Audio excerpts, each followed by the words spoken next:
मान तालुक्यातील हिंगणी राजवाडी रस्त्यावर असलेल्या आसाळवाडा जिल्हा परिषद शाळेच्या पाठीमागील घुटुगडे वस्तीवरील बंडू अंकुश घुटुगडे यांनी आपली बायको अनिता बंडू घुटुगडे हिला जिवे मारून स्वतःही फास लावून जीव दिल्याची घटना मध्यरात्रीच्या सुमारास घडली।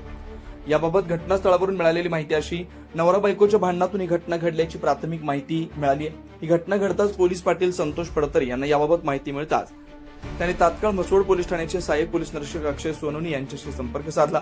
यानंतर लगेच म्हसवड पोलीस घटनास्थळी दाखल झाले। दरम्यान दहिवडी उपविभागाचे उपविभागीय पोलीस अधिकारी रणजित सावंत हेही घटनास्थळी दाखल झाले। पोलिसांनी केलेल्या पाहणीनुसार बायको झोपेत असताना मयत बंडू घुटुगडे याने दगड फोडण्यासाठी वापरला जाणारा घन बायकोच्या डोक्यात घातला। यानंतर बायको मृत झाल्याची खात्री करून स्वतःचा ट्रॅक्टरच्या रबरी पट्ट्याने गळा आवळला आणि स्वतःचे देखील जीवन संपवलं। एकूणच या घटनेचा उपविभागीय पोलीस अधिकारी रणजित सावंत यांच्या मार्गदर्शनाखाली सहाय्यक पोलीस निरीक्षक अक्षय सोनवणे यांच्या नेतृत्वात श्वान पथक, ठसे तज्ञ आणि फॉरेन्सिक टीमच्या मदतीनं म्हसवड पोलीस या घटनेचा अधिक तपास करतात। सहाय्यक पोलीस निरीक्षक अक्षय सोनवणे, म्हसवड पोलीस स्टेशन।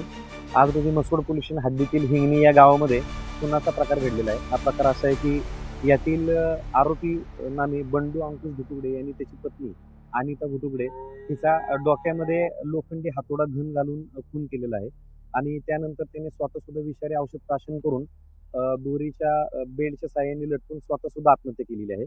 या घटनेच्या अनुषंगाने म्हसवड पोलीस ठाण्यामध्ये यातील मयत ह्या महिलेचा आरोपी जो मयत आहे बंडू अंकुश घुटुगडे याच्यावरच हा खुनाचा गुन्हा दाखल झालेला आहे। या गुन्ह्याची पार्श्वभूमी अशी आहे की यातील जी मयत आहे अनिता घुटुगडे आणि हा जो आरोपी आहे बंडू घुटुगडे यांचा वाद होत होता। त्याच्यामध्ये तो चारित्र्याच्या संशयावरून तिला वारंवार त्रास देत होता।